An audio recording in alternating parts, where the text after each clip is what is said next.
남북조 시대 북위의 7대 군주 효문제에게는 고조용이라는 후궁이 있었다.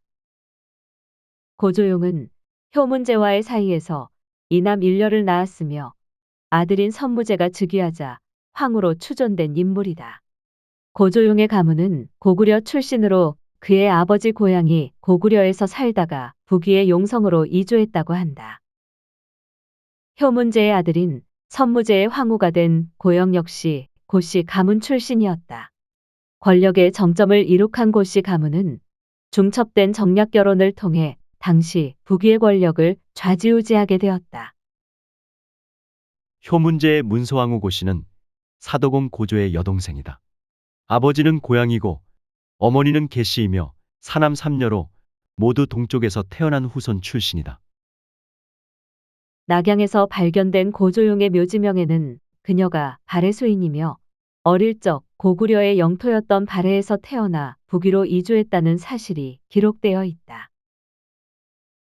황태후 고씨의 이름은 조용으로 기주 발해 수인이다. 고조 효무왕제의 귀인이었고 세종 선무왕제의 어머니이다.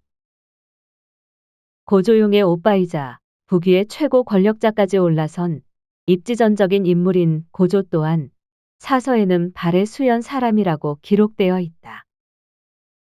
발해 수인은 진화 기록에서 고구려에서 건너온 고씨 가문의 사람을 가리킬 때 쓰는 상투적인 표현으로 고구려라고 써야 할 대목을 발해라고 표현한 것이다.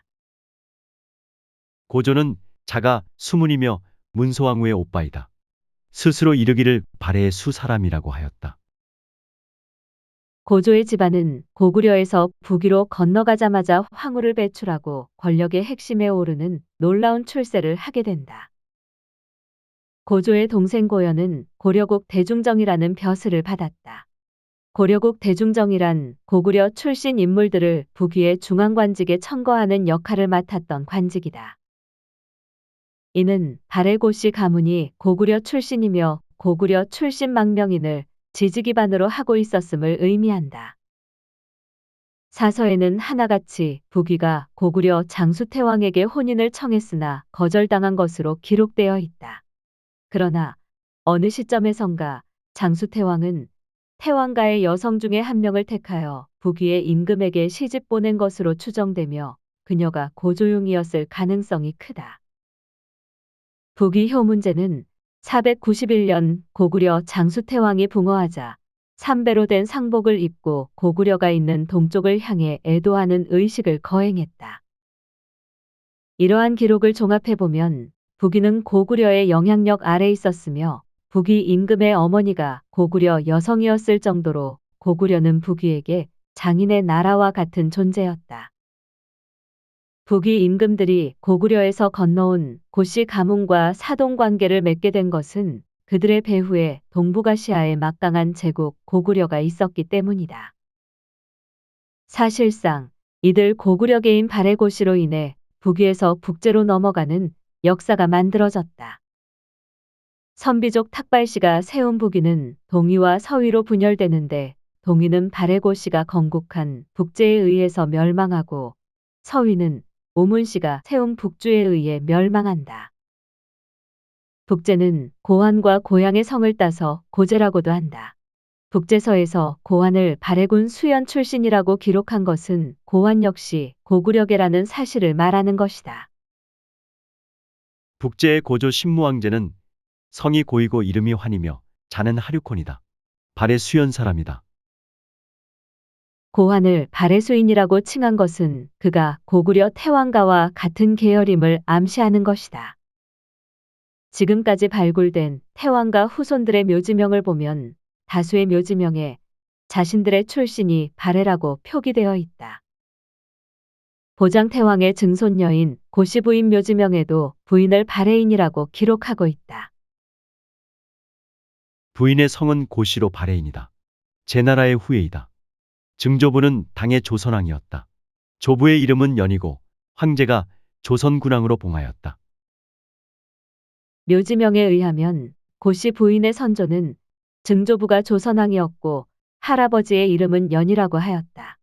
즉 고씨 부인은 고구려 멸망 후에 당나라에 의해 조선군왕으로 봉해졌던 보장태왕의 증손녀이자 보장태왕의 아들 고련의 손녀인 것이다. 고구려 태왕가의 후손인 고씨 부인을 발해와 북제의 왕족이었던 발해 고씨와 연결시키고 있다. 이는 고구려 태왕가와 발해 고씨가 같은 뿌리에서 나온 동족임을 시사한다. 발해 수인의 수는 지금의 하북성 형수시 경연을 지칭한다. 바로 이곳이 고환이 터를 잡은 발해가 있던 곳이고 훗날 대조영이 건국한 대진국의 영토였던 발해가 있던 곳이다. 수연은 서한 시기에 설치된 현으로 치소는 지금의 하북성 경연 남쪽에 있었다. 신도군에 속하였고 동안 영평 말년에 새로 고쳐 발해군에 속하였다. 사서에서 말하는 발해는 오늘날의 하북성 형수시 일대를 말하는 것이다. 즉 발해왕 고환이 터를 잡은 발해와 발해군왕 대조영이 터를 잡은 발해는 동일한 장소인 하북성 형수시 일대라는 사실을 알아야 한다. 북제의 실질적인 창업자는 발해왕 고환이며 그의 아들 고양이 왕위를 찬탈하고 북제를 건국하게 된다. 이러한 북제가 고구려의 별부인 발해로서 고구려의 속국이었을 가능성이 있다는 기록이 있다. 고구려의 별부를 일컬어 발해라고 한다. 그 땅의 동쪽은 해에 닿아 있고 서쪽은 요동과 접하고 있다. 풍속이 점차 중국과 같아졌으며 수인 고환에 이르러 북이 효무제를 축출하고 그 아들 고양이 마침내 동위를 빼앗아 제왕을 칭하니 나라 이름을 제라 하였다. 사서에서 별부는 별종, 별류와 같이 주집의 계층이 아닌 종속된 계열이나 지파를 일컫는 말이다. 예를 들어 부여의 별종인 백제, 말갈의 별부인 달구, 철륵의 별부인 설현타처럼 사용된다. 즉, 아주 강한 친연성을 가진 일족이었다는 뜻으로 사용된 말이다. 따라서 고구려의 별부라는 표현은 고구려에 종속된 한 부류나 지파를 의미한다. 박창화 선생이 일본 왕실 서고에서 필사해온 고구려 사촌 야게는 고환이 주몽의 아들인 고르테자의 후손이라고 기록되어 있다. 532년 고환은 자신의 아들을 고구려에 입조시키고 자신이 고구려 태왕가의 후예이니 신하로 받아달라는 요청을 한다. 당시 고구려의 태왕은 안원태왕이었다. 고환이 아들 고증을 보내 금견, 보환, 만해, 저곡 등을 바쳐왔다. 자칭 고르테자의 후예라고 하며 변방을 지키는 신하가 되기를 청하기에 상께서 후히 대접하여 돌려보냈다. 고환은 자신이 고르테자의 후손임을 강조하며 고구려 태왕가와 일가라는 사실을 내세워 고구려의 도움을 요청했다. 발해고씨가 이렇게 고구려의 후손이었기 때문에 고구려와 북연, 북위, 북제는 평화로운 관계를 유지했으며 수나라가 등장하기 전까지 전쟁을 벌이지 않았다. 발해고씨는 고구려 고씨와 그 근본이 같았으며 이들이 세운 국가들은 고구려와의 친연 관계를 이용하여 세력을 유지했다. 김부식의 삼국사는 북제라 하지 않고 고제라고 표기했는데 이는 고씨의 제나라라는 의미를 담고 있다. 발해고씨가 세운 나라의 국호가 제였고 훗날 고구려 유민으로서 당나라를 위협했던 이정기가 세운 나라의 국호 또한 제였다. 대조영이 다시 세운 후고구려를 당나라는 발해라고 불렀다. 발해와 제라는 국호가 모두 고구려와 깊은 연관성이 있음을 보여주는 것이다.